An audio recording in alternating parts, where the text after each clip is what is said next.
Hello everyone, welcome back to the session of English. In this session, we are going to continue with our topic connectors. Now, this is part number 6. So, in this session, what we are going to discuss, let's have a look over that. In this lecture, we will cover the following topics. First of all, we'll discuss contradictory prepositions. Now, in our earlier session, we discussed contradictory conjunctions. As I told you before as well, that contradictory connectors are of two types. One is contradictory conjunction, another one is contradictory preposition. We have already covered contradictory conjunctions till our last session. So in this session, we are going to discuss, or we are going to begin with contradictory prepositions. Also, we'll discuss types of contradictory prepositions, and after that we'll discuss notwithstanding, which is actually a contradictory preposition. As you know well that we have already discussed many contradictory conjunctions, so in this session we will discuss some contradictory preposition. Also, we'll discuss some contradictory preposition in our later sessions.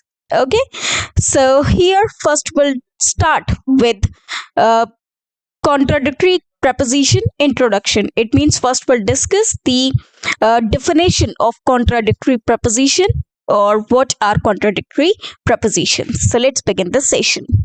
First of all, let us see that what are contradictory prepositions. Contradictory prepositions are pairs of prepositions that express opposite or contrasting relationships between words or phrases. Okay, now we know very well that prepositions are actually linking words which join noun or pronoun with the other parts of the sentence, or you can say they link the noun or pronoun with the other parts of the sentence. Now here prepositions, they are actually used in pairs or maybe single in the single form, but they actually join two ideas or thoughts together, okay, in a single sentence or within the sentence. They are often used to create emphasis or to highlight a contrast between two ideas. So here again, the highlighting should be of the ideas. Okay, so the contrast should be seen within the sentence. Now, types of contradictory preposition. So there are some types of contradictory preposition which we are going to discuss in this or later on sessions. The first one is notwithstanding, another one is in spite of, then despite, and then contrary to. So in this session, first we'll discuss notwithstanding. Now, notwithstanding is a single word. Okay, notwithstanding. Now, if you break this word not with or standing, if you just break this word in three parts, but the meaning of notwithstanding, or the word notwithstanding, is only one, is a single word. Okay, I'm just describing for the describing purpose, I'm breaking this word as not plus with plus standing. Okay, whenever we say anything and in the another clause or in the another statement or in the same sentence using some other idea which is contrasting the previous one, there we can use the word notwithstanding. How? Let us see. Meaning of notwithstanding. Notwithstanding is a versatile term used to indicate that the statement it introduces or refers to is true or possible in spite of something else. It means if something happens that will not affect the another one, or that will not affect the another one, though this is the situation which is going on, but it is true.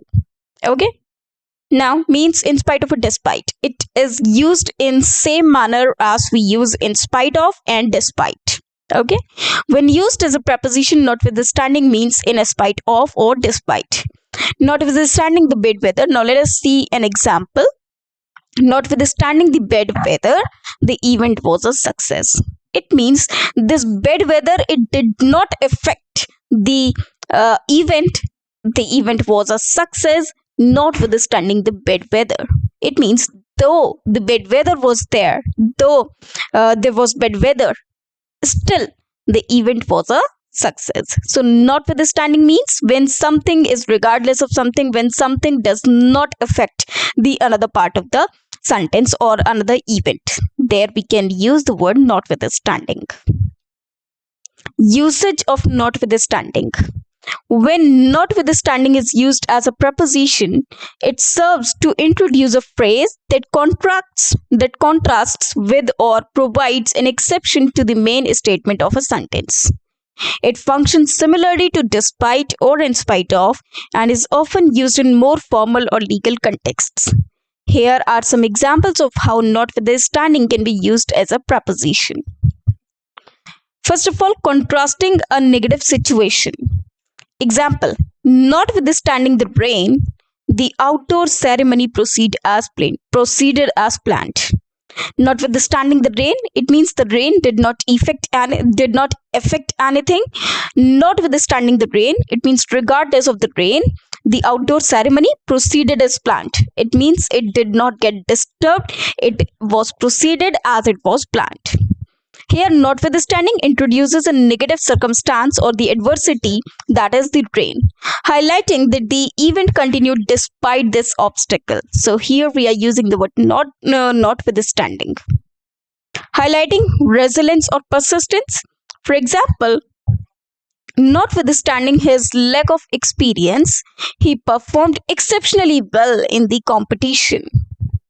In this case, notwithstanding is used to point out an exception or a surprising outcome in the face of a perceived disadvantage, that is lack of experience. Now, if you see the sentence like his lack of experience. Now, obviously, if someone is lack of experience or he's a novice, we can say that maybe possible he will not get the job, he will not perform well. Still, there is something unexpected or surprising that was the outcome. What was that? He performed exceptionally well in the competition, though it was not expected of him. So here, notwithstanding is describing the contrast between the two situations, which we can see over here. That first of all, he was lacking experience, but it did not affect his performance. He performed exceptionally well, which was really not expected of him. So here, notwithstanding is used to point out an exception or the surprising outcome in the face of perceived disadvantage. Okay? Acknowledging challenges or difficulties. For example, notwithstanding the financial difficulties, the project was completed on time. So here, the financial difficulties were there. Still, the project was completed on time. It means it did not get disturbed due to the financial difficulties or anything else. In fact, the project was completed on time. So notwithstanding shows that the financial status did not affect the completion of the project, or it was not an obstacle, or it did not play the role of obstacle between the project's completion and financial status. This usage emphasizes, it means compels, that despite facing challenges, that is financial difficulties, the desired outcome, that is completing the project, was achieved. So here, this notwithstanding shows that there is a contrast or the twist between the two situations, and that does not affect at all. Setting aside a condition of fact. For example, notwithstanding her objections, the decision was made to move forward with the plan. So notwithstanding her objections, it means her objections did not matter at all for them. In fact, they moved forward with the plan. Okay, so they did not obey her, they did not bother her objection. In fact, they moved their plan. Okay, here notwithstanding is used to indicate that a particular factor, her objections, was not considered significant enough to change the course of action. Now, structure of notwithstanding. The general structure is, first of all, we'll write notwithstanding, after that the noun phrase, and then the main clause. Now, what can be the noun phrase? As you can see over here, If you see the sentence, notwithstanding her objections, okay, the decision was made. Now this is the noun phrase. What has been done? The decision was made. So this is the noun phrase to move forward with the plan. So this is another part of the sentence. We are not joining two sentences together. In fact, we are just joining two ideas or opinions together. That shows the contrast. Okay. Now here, according to this, let us see some sentences of it. First of all, we have notwithstanding. This is the preposition that introduces the exception or contrasting element. The noun phrase or clause after notwithstanding usually have a noun phrase that represents the condition or the fact that is being contrasted with or set against the main statement. Then main clause, this is the primary statement or assertion of the sentence which stands in contrast or is unaffected by the condition introduced by the clause notwithstanding. It means whatever is there in the main clause, it is either the contrasting statement or the statement in which some information has been given to us, which is unaffected or which is not affected. Some task has been mentioned which is not affected due to the previous statement that has been made in the clause with notwithstanding. Okay. Notwithstanding the heavy snowfall. Now here you can see the heavy snowfall. This is a noun phrase. The school remained open. Okay, so this is the action which was not affected due to this snowfall. So this is the main clause, this is the noun phrase, and this is the preposition that is notwithstanding. The heavy snowfall is the noun phrase introduced by notwithstanding. Noun phrase refers to noun or something which can qualify noun. It means when the modification is up to noun only. Okay, so where noun can be seen as the primary structure. The school remained open is the main clause that presents the primary assertion. Rules associated with notwithstanding. Now we are going to discuss some rules which are connected with notwithstanding. Position in this sentence. So this is something very important about notwithstanding, that is position in the sentence. Notwithstanding is typically placed before the noun or noun phrase. Okay, before noun or noun phrase, it modifies. So notwithstanding is typically placed before noun or noun phrase. Now we know very well that first we have notwithstanding. Okay, notwithstanding. After this we have the noun phrase. Okay, and after this we have the main clause. So this is main clause and here we have the noun phrase. Okay, so generally this is the basic structure of this. So this is the rule that notwithstanding will precede only the noun phrase. Now if I want to shift the sentence, okay, then the entire sentence will be shifted after the main clause. Okay, not only this noun phrase, not only this word notwithstanding, in fact the entire clause from this side to this side will be shifted after the main clause. Notwithstanding the heavy rain, the game continued. It means the heavy rain, it did not affect the game, it continued. Agreement with the noun phrase, notwithstanding does not affect the grammatical number of cases of the noun phrase that follows it. It simply introduces the phrase. Notwithstanding the players' objections. Players' objections means objections of the players.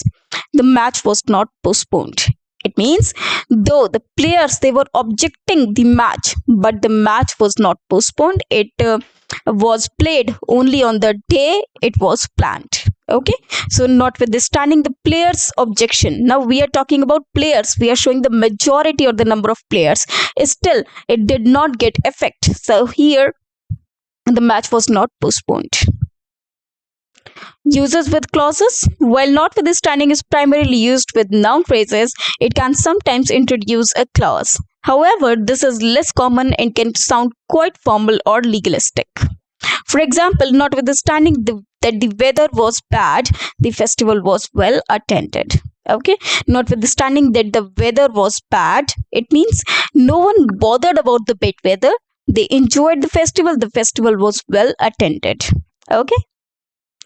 No impact on the main clause.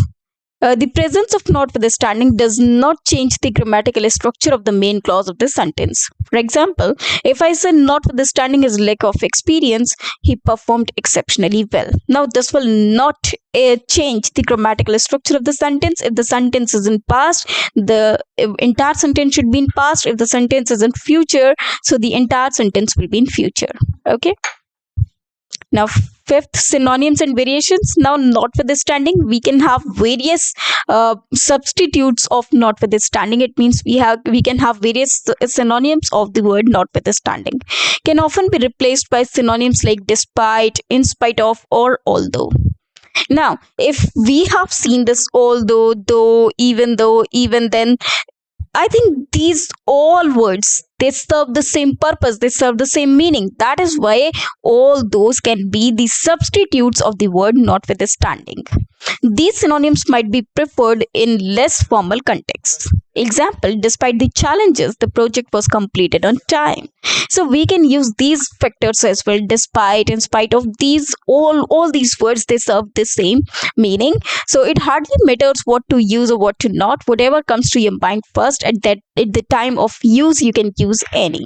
Okay, but if you are going to do such questions like fill in the blanks, like something where these words need to be mentioned, or the spotting error, so you should be very careful using these words, that you have to check for the grammatical usage of the words following them. Now, examples of notwithstanding. Now, let us see some examples of notwithstanding. Contrast with an unexpected outcome.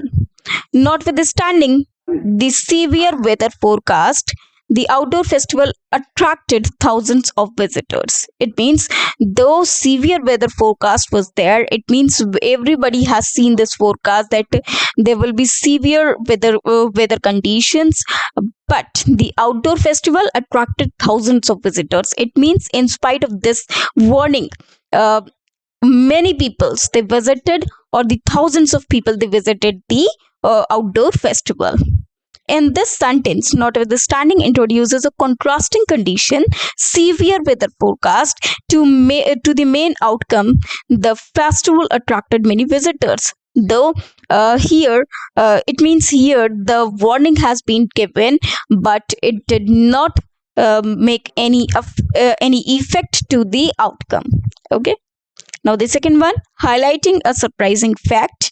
Notwithstanding his limited resources, the entrepreneur managed to build a successful business.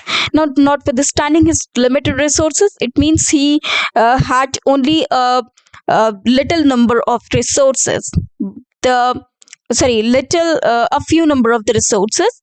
The entrepreneur managed to build a successful business. In those particular resources only, he was able to manage to build a successful business. So that is notwithstanding, which is showing the contrast between the resources available and the success he achieved. So these are the two things which are unexpected to each other, but we can see that, and that is really mentioned by the word notwithstanding. Okay. Here, notwithstanding highlights a contrast between the entrepreneur's limited resources and his eventual success. Okay. Acknowledging an adverse condition. Now, as I told you before as well, that any of these conjunctions or prepositions, they show the adversity of the situations. Notwithstanding the economic downturn, the company continued to make a profit. It means though the economic downturn was there, the company was making profits. Okay, so when the economy falls, obviously all the businesses are expected to be fallen. But here something adverse can be noticed, but something positive is the outcome of that. This example uses notwithstanding to introduce an adverse condition, that is economic downturn, that contrasts with a positive outcome, that is company's profit. Now the fourth one, exception to a general situation. Notwithstanding the general decline in sales, the new product line performed exceptionally well. Notwithstanding the general decline in sales, the new product line performed exceptionally well. Notwithstanding introduces an exception, new product line success, to a broader trend general decline in sales. Okay. Now, overcoming a challenge. Now, whenever we overcome a challenge, notwithstanding the team's lack of experience, they won the championship. The sentence contrasts the team's inexperience with their achievement of winning the championship. Okay, so here in the sentence we can see that notwithstanding has been used to show that the team was not experienced, so the team's lack of experience, but they won the championship. It means something unexpected has been achieved, which was not actually expected of them because they did not have experience. Here the sentence contrasts the team's inexperience with their achievement of winning the championship. It means they got the surprising result, or the outcome was really unexpected of them. Setting aside a specific aspect, notwithstanding the critics' negative reviews, the film became a box office hit. In this case, notwithstanding is used to set aside the negative reviews in the light of the film's commercial success. And position for emphasis. The project was completed on time, notwithstanding the unexpected delays. Here, notwithstanding is placed at the end of the sentence for emphasis, highlighting that the project was completed on time despite days. So all this was about the word notwithstanding. Now, if you see some words like notwithstanding, though it is a preposition, okay, but we have already learned some words like although, though. Okay, we have learned the word although, we have learned the word though. This is a conjunction. We have also learned a word that is even though. Okay, even though. And after that we learned a word even if. Then we learned a phrase that is even then. Okay, then we learned a phrase but. Now all these words, there is a similarity in all these words, that they all show the contrast or the unexpected results. Okay, so these two things can be seen. First of all, the contrast, and then the unexpected things or the unexpected outcomes. So here we can see that all these situations, they create the main thing. They create one most important factor, that is contrast. So whenever we have to join two contrast or the two contrasting ideas together, we can use any of these words, that is one of these words like notwithstanding, although, though, even if, sorry, it is even if, even then, but. So all these words are showing the same thing, that is contrasting contrast between the two ideas or the thoughts. Okay, so whenever you want to show that something is done and it is not getting affected due to the another event, we can use any of these words. So the use of these words are similar, and we can use any of these words in our sentences. So use these words carefully, and we have to further discuss other words which are very, very important for using in these sentences. I hope you have understood the concept of notwithstanding and the contradictory preposition in this session. Thanks to you.